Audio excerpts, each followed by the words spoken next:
Hello guys, लनी भाई के YouTube channel में आप सभी का बहुत बहुत स्वागत है। मेरा नाम है अविनाश प्रताप सिंह और हम इस सीरीज़ में इन्वॉल्वमेंट पढ़ रहे हैं। तो लास्ट के लेक्चर में हमने अपना चैप्टर 23 शुरू किया था। उसमें हमने पॉल्यूशन से रिलेटेड जितने भी इन्वायरमेंटल लेजिस्लेशन है कंट्री में उसको देखे थे। फिर उसके बाद इन्वायरमेंट प्रोटेक्शन एक्ट भी देखा था। तो आज हम इस चैप्टर का सेकंड पार्ट देखने जा रहे हैं, तो चलिए शुरू करते हैं। तो अब वाइल्ड लाइफ से रिलेटेड लॉज को देख लेते हैं और वाइल्ड लाइफ से रिलेटेड कौन से लॉज हैं, वो कब से एग्जिस्टेंस में आए इंडिया में, उनकी शुरुआत करते हैं। तो सबसे पहला जो लॉ आया था वाइल्ड लाइफ से रिलेटेड वो आया था 1972 में, राइट। तो आपको ईयर भी याद रखना है इसका और इसका नाम भी याद रखना है, वाइल्ड लाइफ प्रोटेक्शन एक्ट। क्यों? क्योंकि ये क्रोनोलॉजी इंपॉर्टेंट हो जाती है। अब इसमें बेनिफिट क्या होता है ना, अगर आपको 6-7 भी अगर ऐसे लॉज याद हैं क्रोनोलॉजी में, तो उसको आप हर जगह यूज़ कर सकते हो। जैसे मुझे याद है WPA आया था 1972 में, फिर प्रोजेक्ट टाइगर आया था 1973 में, फिर इसके बाद 1992 में प्रोजेक्ट एलिफेंट आया था, फिर 1997 में आपका साइट्स के द्वारा माइक प्रोग्राम आया था, monitoring of illegal killing of elephants. तो अब ये जो सारे मैं नाम लिख रहा हूँ मेरे को क्रोनोलॉजी के साथ याद है, तो मैं इनको अब कहीं भी यूज़ कर सकता हूँ। मैं फॉरेस्ट कंजर्वेशन में इसको लिख सकता हूँ, मैं वाइल्ड लाइफ कंजर्वेशन में इसको लिख सकता हूँ, इंटरनेशनल एफर्ट्स की बात आएगी वहाँ पे भी इसको कोट कर सकता हूँ। इसके साथ साथ और भी जैसे एक दो स्कीम से आता है कि कौन कौन से स्टेप्स लिए गए हैं, like North Eastern Frontier Railway bee को, हनी बी को यूज़ करता है, या फिर प्रोजेक्ट बी लगाया था जिसने कि ताकि ट्रैक्स पे एलिफेंट ना आए। तो ये सारे स्कीम्स अगर आपको एक बार याद हो जाए ना, 5-6 ही बस, कोई मेजर मेजर, तो होता क्या है कि अल्टीमेटली आप इसको हर जगह घुमा फिरा के यूज़ कर सकते हो। ज़रूरी नहीं है कि क्वेश्चन किसी एक टॉपिक पे आए तभी आप यूज़ करोगे। इसको आप ऐसे में लिख सकते हो, इसको आप आंसर राइटिंग में तो लिख ही सकते हो। और जब आप कोट करोगे इस तरीके से कि wildlife protection act of 1972, उसमें ये प्रोविजंस थे मेजर, तो उसमें होगा क्या कि आंसर पढ़ने वाला आपको ज़रूर एक्स्ट्रा मार्क्स देगा। तो इसीलिए आपको ये 6-7 जो ऐसे लॉज हैं मेजर मेजर, इनको क्रोनोलॉजी के तहत आपको याद रखना ही रखना है ना। जैसे हमने पॉल्यूशन केसेस में देखा था, पहले वाटर आया था, फिर एयर वाला पॉल्यूशन आया था, तो वो क्रोनोलॉजी याद होनी चाहिए। National pollution control board, state pollution control board किससे आए थे, किस लॉ के अंडर आए थे। तो ये सारी चीज़ें जो बड़ी बड़ी हैं जो हम इस चैप्टर में पढ़ रहे हैं, ये सबको आपको रटना ही पड़ेगा। It is very important. और एक बार आप याद कर लोगे तो it is going to help you a lot in prelims as well as in mains. तो देख सकते हैं 1972 में पहला लॉ आता है हमारा वाइल्ड लाइफ प्रोटेक्शन एक्ट। बहुत इंपॉर्टेंट लॉ है हमारे लिए। क्यों? क्योंकि बहुत मेजर लॉ है। आज भी बहुत सारी ऑर्गेनाइजेशन जो देश में काम करती हैं वो इसी के प्रोविजंस के तहत ही बनी थी आगे चल के। तो बेसिकली ये लीगल फ्रेमवर्क प्रोवाइड करता है to protect various species of wild life plants, और उसको मैनेज करना है, उनकी हैबिटेट्स को, उनके ट्रेड को रेगुलेट करना है, उनके प्रोडक्ट्स को रेगुलेट करना है, राइट। तो ये सारे कॉन्सेप्ट इसमें लिखे हुए थे कि किस टाइप का प्रोविजन प्रोटेक्शन मिलेगा, उनकी हैबिटेट को किस तरीके से प्रोटेक्ट करना है, किस तरीके से रेगुलेट करना है, किस तरीके से ट्रेड रोकना है या नहीं रोकना है ना। तो ये जो 1972 में आया था उस समय जम्मू एंड कश्मीर में नहीं लगता था, क्योंकि उनका पहले अपना कॉन्स्टिट्यूशन था जम्मू एंड कश्मीर का, आर्टिकल 370 के पहले। तो ये आर्टिकल 370 अब एब्रोगेट हो गया है, तो अब कोई भी लॉ आता है देश में तो वो सब जगह यूनिफॉर्मली लग जाता है ऑटोमेटिकली। तो अब ये जो इसमें यहाँ पे डिटेल्स दी हुई हैं, 6 शेड्यूल्स और ये सारी डिटेल्स, ये ओल्ड हो चुकी हैं क्योंकि इसमें अमेंडमेंट आई थी अभी 2022 में। इसमें जो शेड्यूल्स हैं इसको 6 से 4 कर दिया गया है। तो इसको एक बार आप रीडिंग कर लीजिए, पास्ट में क्या था उसको जानने के लिए। बाकी इंपॉर्टेंट ये नहीं है, आगे हम डिटेल में देखेंगे कि क्या चेंजेस हो गए हैं। तो ये सारी डिटेल्स चेंज हो गई हैं, ये है ना। इनकी एक बार रीडिंग कर लीजिए, ये ओल्ड है डाटा बुक में, और आगे बढ़ जाइए। अब यहाँ पे ये इंपॉर्टेंट है वाइल्ड लाइफ प्रोटेक्शन एक्ट में 1972 के, कि इसमें प्रोविजंस दिए गए हैं प्रोटेक्टेड एरिया नोटिफाई करने के। तो अब जितने भी वाइल्ड लाइफ सेंचुरीज़ हैं, जितने भी नेशनल पार्क हैं, कंजर्वेशन रिजर्व हैं, कम्युनिटी रिजर्व हैं, टाइगर रिजर्व हैं अक्रॉस द कंट्रीज़, उनको बनाने की पावर कहाँ से मिल रही है? वाइल्ड लाइफ प्रोटेक्शन एक्ट हम लोग जो पढ़ रहे हैं, है ना। तो आपको ये याद रखना है, कोई भी नेशनल पार्क आप देखने जाते हो तो बन किस लॉ के अंदर रहे हैं, किस लॉ से उनको पावर मिल रही है एग्जिस्टेंस में आने को, तो वो यही लॉ है। तो अब यहाँ पे जैसे लिखा हुआ है कि wild life sanctuary state government या central government by notification declare करती है कोई इंटेंशन किसी एरिया को बनाने का, राइट। और फिर गवर्नमेंट ही डिसाइड करती है कि उस एरिया के आसपास जो लोग रहते हैं उनके राइट्स क्या होंगे उस टेरिटरी के आसपास। अब इसमें एक नॉर्मल प्रोसेस क्या है ना, कि यूजुअली स्टेट गवर्नमेंट इनिशिएट करती है प्रोसेस को कि हम इस एरिया को बनाना चाहते हैं, और फिर सेंट्रल गवर्नमेंट उसको नेशनल पार्क या वाइल्ड लाइफ सेंचुरी घोषित कर देती है। तो यूजुअली स्टेट गवर्नमेंट ही इनिशिएट करती है, और बहुत जगह तो स्टेट गवर्नमेंट डायरेक्टली रिस्पॉन्सिबल होती है। जैसे यहाँ पे आप देख सकते हो स्टेट गवर्नमेंट कम्युनिटी रिजर्व को डिक्लेयर कर रही है, कंजर्वेशन रिजर्व को डिक्लेयर कर रही है ना। अब इसमें एक और प्रोविज़न आता है कि स्टेट गवर्नमेंट बना तो सकती है कि कोई एरिया को ये बोल दे ये नेशनल पार्क आज से हम इसको बनाना चाहते हैं, और मान लो सेंट्रल गवर्नमेंट ने इसको अप्रूव भी कर दिया। लेकिन उसके बाद इसका एरिया घटाया नहीं जा सकता, स्टेट गवर्नमेंट के पास वो पावर नहीं होती उसके बाद अगर कोई ऑल्टरेशन करना है बाउंड्री में नेशनल पार्क या फिर वाइल्ड लाइफ सेंचुरी, तो वो कौन किसकी रिकमेंडेशन के बाद होगा? कोई जो हमारी सेंट्रल बॉडीज़ हैं, जो सेंट्रल गवर्नमेंट की बॉडीज़ हैं, वो जब रिकमेंडेशन पास करेंगी तभी आप नेशनल पार्क के एरिया को चेंज कर सकते हैं। तो यहाँ पे भी देख सकते हैं आप नेशनल पार्क कैसे बनता है। स्टेट या सेंट्रल गवर्नमेंट में declare an area whether inside a sanctuary और not a national park to protect wildlife and its environment. अब इसमें प्रीलिम्स में यूपीएससी में क्वेश्चन कैसे बनते हैं कि कौन कर सकता है, कौन नहीं कर सकता, राइट। तो जैसे यहाँ स्टेट और सेंट्रल गवर्नमेंट दोनों कर सकती है, यहाँ पे भी सेंट्रल स्टेट दोनों कर सकती है। तो ये डिफरेंस आपको याद रखने हैं कि दोनों कर सकते हैं। फिर यहाँ जैसे आप आओगे तो यहाँ स्टेट गवर्नमेंट कर रही है सिर्फ, तो इसी तरीके से क्वेश्चन बनेंगे कि कंजर्वेशन रिजर्व क्या स्टेट गवर्नमेंट करती है या सेंट्रल गवर्नमेंट करती है, कम्युनिटी रिजर्व कौन करता है। तो ये छोटे छोटे डिफरेंस प्रीलिम्स के क्वेश्चन बनते हैं। फिर यहाँ पे लिखा हुआ है state government can not alter national park boundary without the national boards recommendation. तो सेंट्रल लेवल पे जो नेशनल बोर्ड होगा उसके रिकमेंडेशन के बिना आप नेशनल पार्क की बाउंड्रीज़ को घटा के या छोटा करके चेंज नहीं कर सकते। फिर नेशनल पार्क के अंदर कोई ह्यूमन एक्टिविटी भी परमिटेड नहीं होती है एक्सेप्ट अगर उस स्टेट के चीफ वाइल्ड लाइफ वार्डन की परमिशन मिल जाए तो बहुत बार जैसे बायोलॉजी या उसके कोई टीचर है, प्रोफेसर हैं जिनको रिसर्च करनी है, तो हो सकता है उन रेयर केसेस में दे दी जाए एक रिसर्च या वैसी पर्पसेस के लिए, लेकिन वो भी बहुत रेयर होता है। फिर इसके बाद है कंजर्वेशन रिजर्व। तो जो हमारी लोकल कम्युनिटीज़ है उससे उनसे डिस्कस करके उनसे बात करके स्टेट गवर्नमेंट जो नेशनल पार्क या सेंचुरीज़ के अराउंड के एरिया हैं उनको कंजर्वेशन रिजर्व घोषित कर सकती है। इनका बनाने का कॉन्सेप्ट क्या है? एक बफर जोन बन जाए। बफर जोन बनाने का कॉन्सेप्ट अल्टीमेटली यही होता है कि अगर नेशनल पार्क से मान लो कोई टाइगर निकलता भी है तो ये बफर जोन में ही घूमे, उससे बाहर ना जाए, है ना, कोर एरिया से। तो ये ह्यूमंस इधर रहेंगे तो ह्यूमंस और जो एनिमल्स हैं उनका कॉन्फ्लिक्ट ना बढ़े, इसीलिए बफर एरिया हर जगह बनाए ही जाते हैं मोस्ट लाइकली। फिर कम्युनिटी रिजर्व है, स्टेट गवर्नमेंट ही इसको बनाती है और ये किसी भी प्राइवेट या कम्युनिटी लैंड में बनाया जा सकता है। सिमिलरली टाइगर रिजर्व है, state government can notify any areas tiger reserve on the recommendation of tiger conservation authority. तो ये यूजुअली नेशनल टाइगर NTCA होती है यहाँ पे, नेशनल लेवल वाली, है ना। तो वाइल्ड लाइफ प्रोटेक्शन एक्ट का पहला मेजर प्रोविजन तो यही है ना कि उसमें प्रोटेक्टेड एरिया का कॉन्सेप्ट यहीं से आता है हमको, तो आपको ये पॉइंट आपको याद रखना है। उसके बाद और कुछ फीचर्स क्या हैं वाइल्ड लाइफ प्रोटेक्शन एक्ट के कि it regulates the trade and commerce. किस में? वाइल्ड लाइफ एंड इस प्रोडक्ट।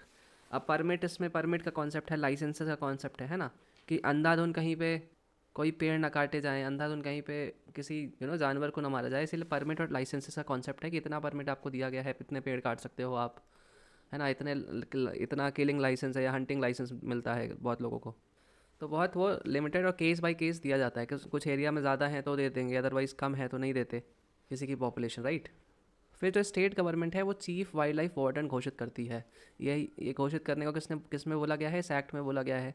और सेंट्रल गवर्नमेंट अपॉइंट क्या करती है? डायरेक्टर और असिस्टेंट डायरेक्टर्स। फिर इसमें पेनाल्टी का कॉन्सेप्ट भी है कि जो एक्ट है हमारा वो पेनाल्टी इम्पोज करता है, उसके इम्प्रिजनमेंट है, फाइन्स हैं अगर कोई भी इलीगल एक्टिविटी आप करते पाए गए, जैसे हंटिंग हो गया, ट्रेड हो गया या commercial exploitation of wild life हो गया, तो उस केस में कानून भी तगड़े हैं।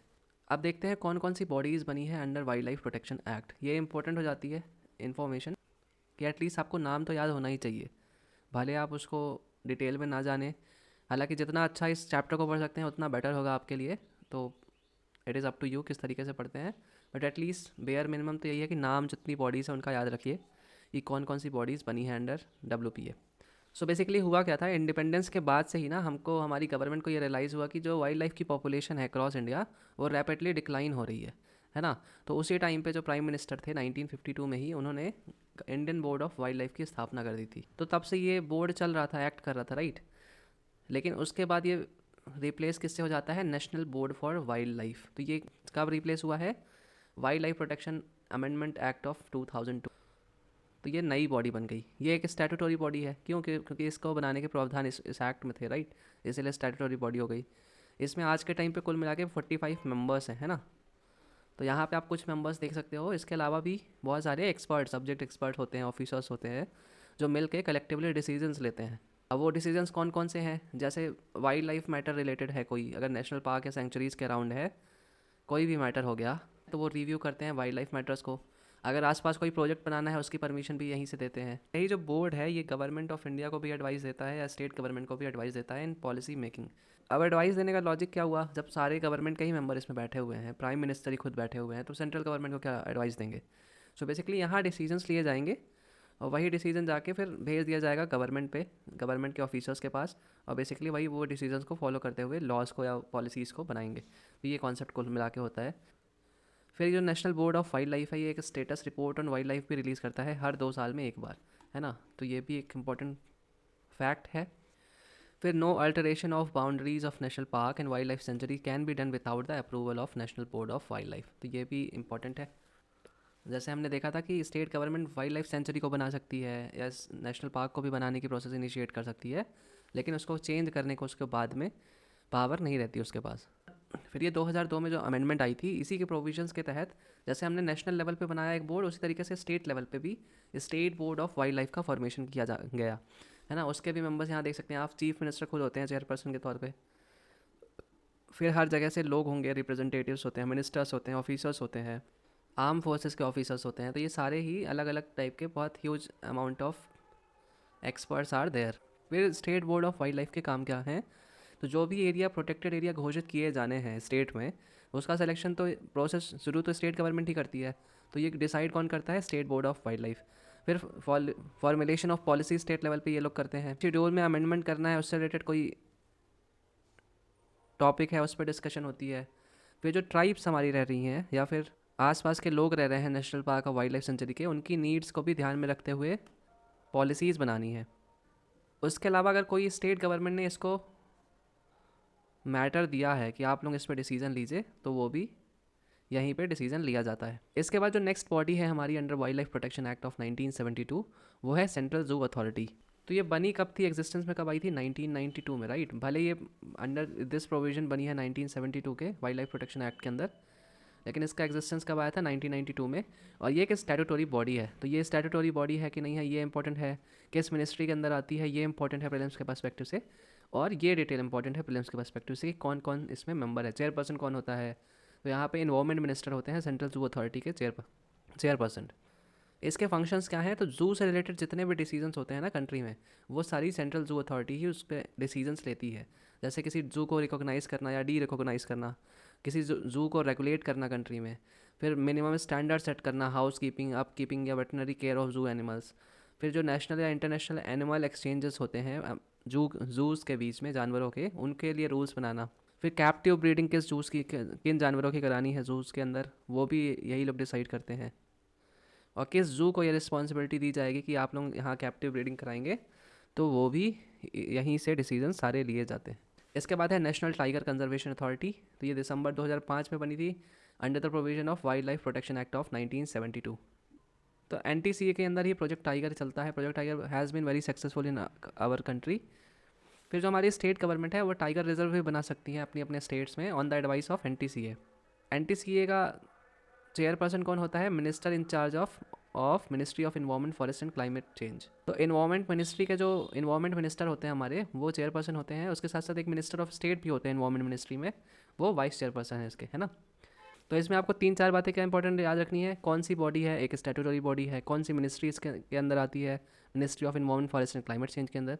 फिर प्रोजेक्ट टाइगर से रिलेटेड है, कौन इसका चेयरपर्सन होता है, कौन वाइस चेयरपर्सन होता है। तो ये सारी बेसिक डिटेल्स ही यहाँ पे दी हुई हैं, जो प्रीलिम्स के पर्सपेक्टिव से काफ़ी इंपॉर्टेंट हो जाती है। इसके बाद है wild life crime control bureau. जून 2007 में इसका एग्जिस्टेंस हुआ था। ये भी बनी है किसके अंदर, wild life protection act of 1972। ये भी इन्वायरमेंट मिनिस्ट्री के अंदर एक स्टैट्यूटरी बॉडी है। इसका काम क्या है, to combat organised wild life crime in the country. तो ऑर्गेनाइज्ड वाइल्ड लाइफ क्राइम का मतलब क्या होता है कि जब पूरा एक नेक्सस होता है, नेक्सस का मतलब है कि पूरा एक क्रिमिनल्स का सिस्टम बना हुआ है, अलग अलग स्टेट में अलग अलग बॉडीज़ उसके अंदर काम कर रही हैं इस तरीके से जो वाइल्ड लाइफ क्राइम को कराने के लिए। तो जब बड़े स्केल पे होता है तो उसका इन्वेस्टिगेशन कोई एक स्टेट कर नहीं पाता है ना, it becomes hard for that state. तो इसीलिए wild life crime control bureau है, ताकि वो बड़े बड़े जो इस तरीके के क्राइम्स हैं उसके बारे में, उसके खिलाफ ये एक्शन ले सके। तो इसका काम क्या क्या है, to collect collate intelligence related to organized wild life crime, और यही चीज़ स्टेट्स को बताना। फिर centralized wild life crime data bank बनाना, स्टेट गवर्नमेंट को असिस्ट करना ताकि प्रोसिक्यूशन हो सके वाइल्ड लाइफ क्राइम्स के अंदर। फिर अगर कोई ऐसे वाइल्ड लाइफ क्राइम है जो नेशनल और इंटरनेशनल इम्प्लीकेशंस है जिनकी, उस बारे में एडवाइस भी क्या एक्शंस लेने चाहिए वो भी गवर्नमेंट ऑफ इंडिया को यही देता है। फिर WPA में अमेंडमेंट्स 2021 तक कौन कौन से हुए हैं? 2021 तक 7 बार इसमें अमेंडमेंट हुआ है, ये ईयर्स देख सकते हैं यहाँ पे आप। अब इसमें से मेजर मेजर कौन से हैं? पहला है 1982 वाला, इसमें scientific management of animal population के लिए कैप्चर और ट्रांसपोर्टेशन की पावर दी गई थी। फिर 2002 वाला अमेंडमेंट है, उसमें national Board of wild life की स्थापना हुई है। फिर 2006 वाले से NTC और wild life crime control bureau आते हैं एग्जिस्टेंस में। फिर 2013 वाला जो अमेंडमेंट आया उसमें they protected the hunting right of scheduled tribes in Andaman and Nicobar islands. तो यहाँ पे एग्जाम्पशंस भी दे दिए गए हैं। तो ये मेजर मेजर हैं, आप याद रख सकते हैं इसको। फिर इसके बाद जो अभी लेटेस्ट अमेंडमेंट आई है, जो जिसने काफ़ी कुछ चेंज कर दिया गया है, उसको अब हम डिटेल में देख लेते हैं। वाइल्ड लाइफ प्रोटेक्शन एक्ट की अमेंडमेंट लाई भी क्यों गई है? क्योंकि इंडिया के ऊपर ऑब्लिगेशंस थी under sites convention on endangered species of wild life, wild flora and fauna. तो उसी को फुलफिल करने के लिए ये अमेंडमेंट आई थी और उसी के हिसाब से चेंजेस भी इसमें करे गए हैं। तो इसमें पहला क्या किया गया है, शेड्यूल जो 6 से 4 कर दिया गया है ना, तो रैशनलाइज किया गया है। फिर प्रोटेक्शन ऑफ स्पीसीज़ को स्ट्रेंथन किया गया है। Better management of protected areas के लिए कॉन्सेप्ट्स हैं। लोकल ट्राइबल कम्युनिटीज़ के इंटरेस्ट की भी बातें हैं, तो एक एक करके डिटेल में भी देखेंगे हम। तो अब यहाँ पे कंपैरिजन दिया हुआ है बेसिकली कि 1972 वाले में प्रोविजंस क्या थे और 2022 वाले में अब प्रोविजंस क्या है। पहले देख सकते हैं आप, कंजर्वेशन और मैनेजमेंट ऑफ वाइल्ड लाइफ से रिलेटेड क्या बातें लिखी हुई थी। तो 1972 वाले एक्ट में protection of wild animals, bird and plants था। अब इसको चेंज करके क्या कर दिया गया है, protection and conservation and management of wild Life. तो एक ब्रॉडर टर्म दे दिया गया है और जनरलाइज टर्म, ताकि इसमें ज़्यादा चीज़ें हो सकें। फिर इन्वेजिव एलियन स्पीसीज़ के बारे में क्या है, तो 1972 वाले एक्ट में कोई प्रोविज़न नहीं था इन्वेजिव एलियन स्पीसीज़ से रिलेटेड, लेकिन 2022 वाले में डिफाइन कर दिया गया है इन्वेजिव एलियन स्पीसीज़ को एज नॉन नेटिव एनिमल या फिर plant in India that could harm wildlife और its habitat through their introduction और इट्स स्प्रेड। तो यहाँ पे आपने देख ली है, अब इसको आप कोट भी कर सकते हैं आंसर राइटिंग में, if you want to remember it, it is good कि according to wildlife protection act, invasive alien species is a non native animal या plant that could harm a wildlife और its habitat through is their introduction और spread. फिर ये central government को power देता है to regulate और prohibit the import, trade, possession and proliferation of invasive alien species. फिर इसके बाद है non prohibited activities in the sanctuary. तो 1972 वाला एक्ट जो था उसमें कुछ नॉन प्रोहिबिटेड एक्टिविटीज़ थी। नॉन प्रोहिबिटेड मतलब ये वाली एक्टिविटीज़ आप कर सकते हो कोई भी सेंचुरीज़ में। तो पहले कौन कौन सी थी, ग्रेजिंग और movement of live stock non prohibited activities था। जो आसपास के लोकल रेसिडेंट हैं वो अपनी पर्सनल नीड्स के लिए यूज़ भी कर सकते थे, है ना, परमिट्स इशू किए जाते थे उनको, या आप फॉरेस्ट से अपनी पर्सनल नीड्स के लिए लकड़ी ला सकते हो या वैसे ला सकते हो, लेकिन कमर्शियली उसके लिए नहीं। अब वो चेंज किस में कर दिया गया है, इसको बढ़ा दिया गया है नॉन प्रोहिबिटेड एक्टिविटीज़ को। इसमें अब क्या क्या है, grazing and movement of live stock, hunting of wild animals without violating the conditions of permit. अगर परमिट में आपको अलाउड है कि आप इतने जानवर को मार सकते हो या इसको हंट कर सकते हो, तो उस केस में वहाँ परमिशन लेने की ज़रूरत नहीं है। फिर exercise of land rights whose continuance is permitted within the sanctuary. अगर आपका सेंचुरी के आसपास लैंड है जिसकी परमिशन आपको ऑलरेडी मिली हुई है, तो उसके लैंड राइट्स मतलब बेचना उसको या उसको अपने नाम से रखना या ट्रांसफ़र कराना, तो वो सारी परमिशन भी यहाँ पे दे दी गई है। फिर अपने काम के लिए drinking and house hold water जो लोकल कम्युनिटीज़ है उसको भी अलाउ कर दिया गया है। तो मतलब अलाउड तो पहले भी थे बट लॉ में नहीं थे, तो पहले लोग चोरी चुप के करते थे या फिर लोगों को दिक्कतें होती थी, बट ये सारी तो बेसिक चीज़ें हैं, इसको लॉ के अंदर अमेंड कर दिया गया है इसलिए। वाइल्ड एनिमल्स है उससे रिलेटेड कोई प्रोडक्ट जो हैं वो गवर्नमेंट प्रॉपर्टी रहेंगे, उस बारे में प्रोविजंस क्या क्या थे। तो 1972 का एक्ट कहता था कि जो स्टेट गवर्नमेंट है ये ओन करती है हंटेड वाइल्ड एनिमल्स को, उनके पार्ट्स को, हंटिंग इक्विपमेंट्स को, और wild animals kept and bread in captivity. उसके साथ साथ जो नेशनल पार्क हो गया या वाइल्ड लाइफ सेंचुरी हो गई जो गवर्नमेंट ऑफ इंडिया ने डिक्लेयर करी है, अगर उसके अंदर कोई हंटिंग हुई है तो वो फिर उससे रिलेटेड जितना भी पार्ट है या इक्विपमेंट है हंटिंग, वो सब जब्त होकर कहाँ जाएगा या किसके कंट्रोल में रहेगा, गवर्नमेंट ऑफ इंडिया के। अब 2022 में क्या बात की गई है, जो हंटेड वाइल्ड एनिमल पार्ट्स हैं उसको या तो स्टेट गवर्नमेंट डिस्पोज करेगी या गवर्नमेंट ऑफ इंडिया डिस्पोज करेगी। ये बताएगा कौन, किसके ऊपर रिस्पॉन्सिबिलिटी है, गवर्नमेंट ऑफ इंडिया बताएगी, है ना। और ये डिस्पोजल ऐसा नहीं होगा कि उसकी कमर्शियल सेल है, मतलब उसको डिस्ट्रॉय ही करना है, उससे कमर्शियल सेल नहीं लेनी किसी भी टाइप की।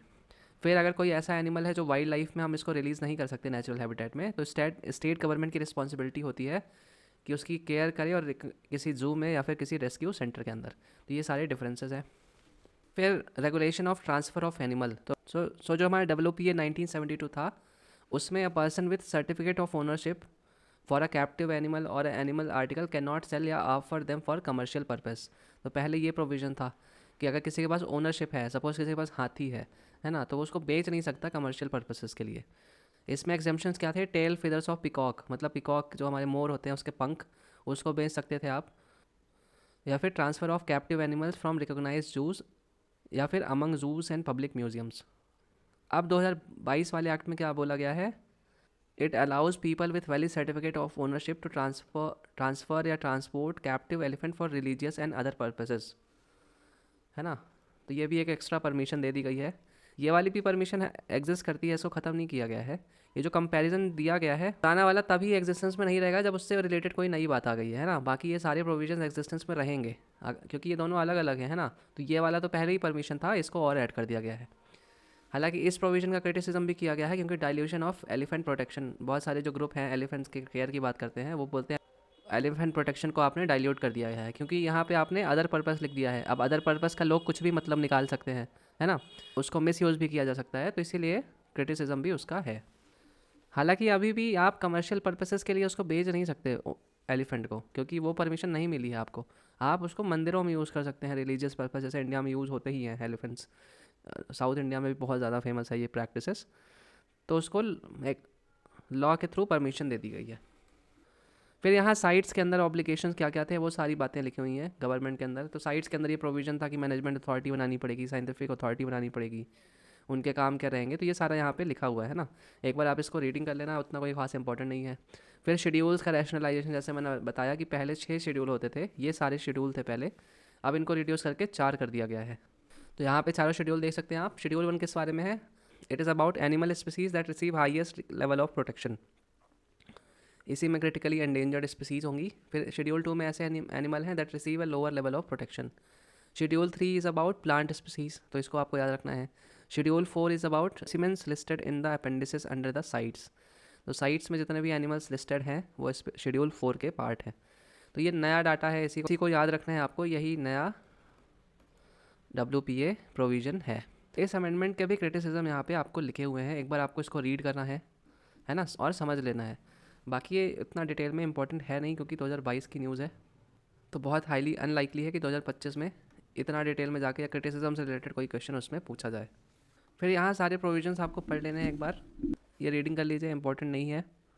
ये सारा यहाँ पे लिखा हुआ है, वो surrender of captive animals, conservation reserve के बारे में क्या डिटेल्स है, क्या चेंजेस हुए हैं, है ना, कंट्रोल ऑफ सेंचुरीज़ में क्या चेंजेस हुए हैं। ये इतना बुक में डिटेल्ड इसलिए है क्योंकि 2022 के अराउंड अच्छा खासा ये न्यूज़ में भी रहा होगा, इतना इसीलिए डिटेल में इसको कवर किया गया है यहाँ पे कि दोनों में डिफरेंसेस क्या क्या हैं। तो यहाँ पे आप इसको पढ़ सकते हैं, एक बार रीडिंग कर लेंगे, that will be more than enough. इतना किसी अमेंडमेंट से ज़्यादा पूछा नहीं जाता। अमेंडमेंट में इसमें सबसे बड़ी मेजर प्रोविजंस तो वही है कि इट इज़ अबाउट शेड्यूल कम कर दिए गए, अब नए शेड्यूल किस बारे में है, या कौन सी स्पीसीज अब नए शेड्यूल के अकॉर्डिंग किस में आती है। तो ये सारी बातें याद रखने वाली हैं। हालांकि इससे रिलेटेड कोई भी अपडेट से रिलेटेड कोई भी अगर न्यूज़ आती है तो उसको आपको पढ़ना है करंट अफेयर के थ्रू, है ना। करंट अफेयर वाला डिटेल में आपको पढ़ना है। करंट अफेयर में ही अगर कोई अमेंडमेंट आई है लास्ट के ईयर में, उसमें अगर उसमें चेंजेस पढ़ना है इस तरीके से कि पुराना क्या था, अब क्या है, अब क्रिटिसिज्म क्या है नई अमेंडमेंट के, तो वो सारा इंपॉर्टेंट भी है। ये पुराने इतने एक्ट को या अमेंडमेंट को पढ़ने का इतना कोई इंपॉर्टेंस है नहीं। अब ये जैसे ये वाला रूल है, ये इंपॉर्टेंट है क्योंकि 2024 का ही है। It still has higher chance of being asked in the question in the paper, right. ये क्या है? Wild Life Licensing Rule 2024। Ministry of Environment Forest and Climate Change ने इसको जनवरी या फरवरी के अराउंड में इसको नोटिफाई किया था 2024 में। तो ये बेसिकली एक गाइडलाइंस देती है, रूल्स देती है कि लाइसेंसेस किस तरीके से देने हैं स्नेक वेनम के केसेस में, कैप्टिव एनिमल्स के केसेस में, ट्रॉफी एनिमल्स के केसेस में, या स्टफ्ड एनिमल के केसेस में। तो नई और ओल्ड गाइडलाइंस का यहाँ पे डिफरेंस आप देख सकते हैं। 1983 का जो रूल था, it prohibited the licence for schedule 1 and part 2 of schedule 2, क्योंकि उस टाइम पे 6 शेड्यूल होते थे, राइट। तो शेड्यूल 1 और पार्ट 2 ऑफ शेड्यूल 2 में भी इंपॉर्टेंट स्पीसीज़ थी, तो दोनों का लाइसेंस प्रोहिबिट किया गया था उस केस में, और किसी एक्सेप्शनल केसेस में दे दिया जाता था गवर्नमेंट ऑफ इंडिया के तहत। 2024 वाले रूल क्या कहते हैं? शेड्यूल 1 में बस जितने एनिमल्स हैं हमारे लिस्टेड, उनका बस लाइसेंस प्रोहिबिटेड है। जो शेड्यूल 2 हैं उनसे रिस्ट्रिक्शंस हटा दिए गए हैं। हालांकि अब शेड्यूल 2 आज वाला और पुराना वाला सेम नहीं है, आज का शेड्यूल 2 इज़ डिफरेंट। देन जो शेड्यूल 2 इसके पहले एग्जिस्ट करता था। तो ऐसा कंपैरिजन लॉजिकल भी नहीं लगता है, बट ठीक है। अभी सिर्फ आपको याद रखना है कि शेड्यूल 1 के अगर कोई जानवर है तो उनके लाइसेंसेस आपको नहीं मिल सकते, प्रोहिबिटेड है मतलब वो। हालांकि फिर भी जो जूज होते हैं उनको फिर भी लाइसेंसेस चाहिए होगा, राइट। कुछ कुछ जो गवर्नमेंट की ही अथॉरिटीज़ हैं तो उनको लाइसेंस भी देती है गवर्नमेंट एग्जेप्शन केसेस में, but not to any one else. अब फॉरेस्ट राइट और फॉरेस्ट कंजर्वेशन से रिलेटेड कौन कौन से लॉज हैं उनको देख लेते हैं। तो इसके बाद है हमारा इंडियन फॉरेस्ट एक्ट ऑफ 1927। तो ये जो एक्ट आया था ना हमारा, ये कंसोलिडेटेड वर्जन था। कंसोलिडेटेड और मतलब बहुत ही डिटेल्ड में आया था। ये पहला एक्ट नहीं था, पहला इंडियन फॉरेस्ट एक्ट नहीं था। इंडियन फॉरेस्ट एक्ट आना शुरू हुए थे 1865 से। तो पहला इंडियन फॉरेस्ट एक्ट आया था 1865 में। फिर ये कई एक्ट आते गए उसके बाद, जैसे 1878 में एक एक्ट आया, फिर और भी कई एक्ट आए। उन सब की जो क्रक्स निकाली फिर आखिरी में, तो वो किस फॉर्म में हमने देखी, इंडियन फॉरेस्ट एक्ट ऑफ 1927 के फॉर्म में। तो इसी एक्ट के थ्रू लीगल फ्रेमवर्क मिला हमको कि प्रोटेक्शन और मैनेजमेंट ऑफ फॉरेस्ट कैसे करना है, किस तरीके की ड्यूटी लगानी है टिम्बर या अदर जो फॉरेस्ट प्रोडक्ट हैं उन पे। फिर किसी एरिया को रिजर्व, प्रोटेक्टेड या विलेज फॉरेस्ट घोषित करने के लिए कौन कौन से प्रोसीजर्स फॉलो करने हैं। इसके साथ साथ डिग्री ऑफ प्रोटेक्शन को देख सकते हैं आप। रिजर्व फॉरेस्ट का सबसे ज़्यादा प्रोटेक्शन होता है, फिर प्रोटेक्टेड फॉरेस्ट का, फिर विलेज फॉरेस्ट का। तो 2017 में एक इंडियन फॉरेस्ट अमेंडमेंट एक्ट आया था। उस पर उन लोगों ने ट्री की डेफिनेशन, बैम्बू का जो पेड़ होता है बांस का, उसको रिमूव कर दिया। क्यों? क्योंकि हमारे यहाँ बहुत लोग ग्रो करते हैं कमर्शियल पर्पसेस के लिए बांस को, है ना। तो जब वो ट्री के डेफिनेशन में आता था तो उसमें बड़ा नाटक होता था, बहुत बार अधिकारी पकड़ लेते थे, बहुत बार केसेस हो जाते थे फालतू के। तो इसीलिए उसको कम्प्लीटली हटा ही दिया गया डेफिनेशन से। अब जो फॉरेस्ट एरिया के बाहर के जितने भी लोग बांस के पेड़ लगा रहे हैं तो वो उसको काट के आराम से बेच भी सकते हैं, कोई परमिशन की उसको ज़रूरत नहीं है। यहाँ पे आप रिजर्व फॉरेस्ट देख सकते हैं कि स्टेट गवर्नमेंट इसको डेजिग्नेट करती है। जैसे यहाँ पे लिखा हुआ है, state government can designate any forest land या waste land as forest, as reserve forest belonging to the government and can sell their produce.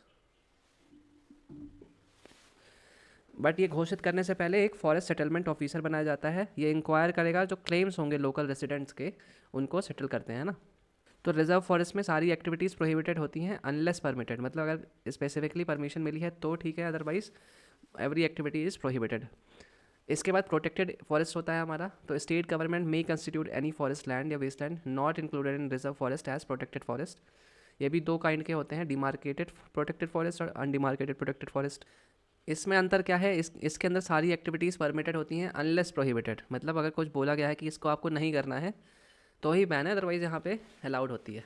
फिर इसके बाद विलेज फॉरेस्ट होते हैं।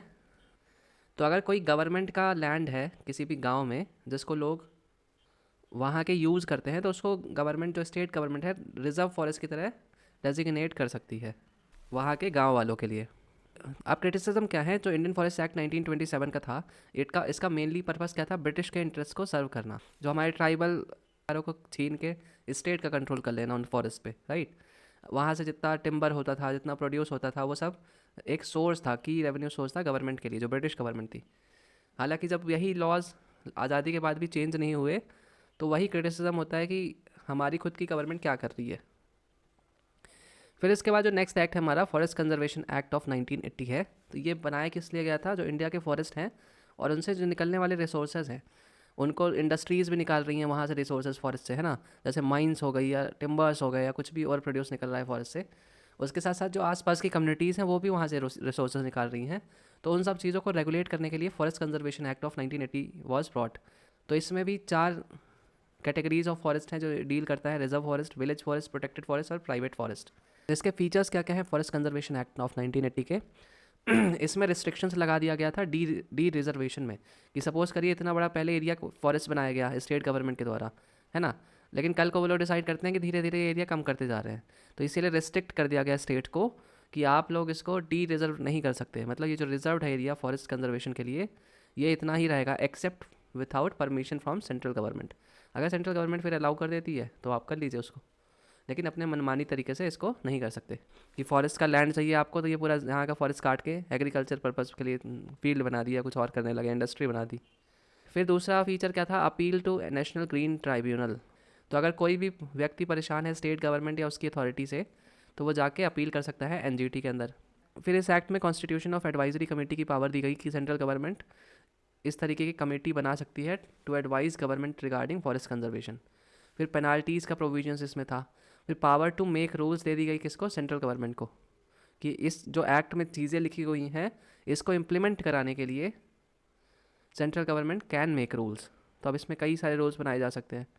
फिर 1992 अमेंडमेंट किया गया था कि बिना पेड़ों को काटे कुछ जो नॉन फॉरेस्ट एक्टिविटीज़ हैं वो आप लोग इन जगहों पे कर सकते हैं। जैसे जो फॉरेस्ट प्रोड्यूस है, गिर गए हैं अगर नीचे फल है या भी और भी कुछ है, तो उसको वहाँ की कम्युनिटीज़ जाके बिन सकती हैं, बेच सकती हैं, उस टाइप के प्रोविजंस। फिर एक केस हुआ था यहाँ पे, यहाँ केस का नाम लिखा हुआ है। यहाँ पे सुप्रीम कोर्ट ने ऑर्डर दिया था कि जो भी सारे फॉरेस्ट हैं जो डेफिनीशन में आते हैं फॉरेस्ट की, उन सब पे फॉरेस्ट कंजर्वेशन एक्ट लगता है रिगार्डलेस ऑफ ओनरशिप और क्लासिफिकेशन। मतलब प्राइवेट लैंड है, अगर वो फॉरेस्ट की डेफिनेशन में आता है तो भी फॉरेस्ट कंजर्वेशन एक्ट उस पर लगेगा, ऐसा कॉन्सेप्ट हो गया। फिर responsibility and power of states यहाँ पे बताई गई थी कि इसी में सुप्रीम कोर्ट ने बोला कि states are suppose to identify and notify forest. फिर ये फॉरेस्ट कंजर्वेशन अमेंडमेंट बिल 2023 है यहाँ पे। तो यहाँ पे आप इसकी सारी डिटेल्स देख सकते हैं, एक बार इसकी रीडिंग कर लीजिएगा, not important for our examination perspective.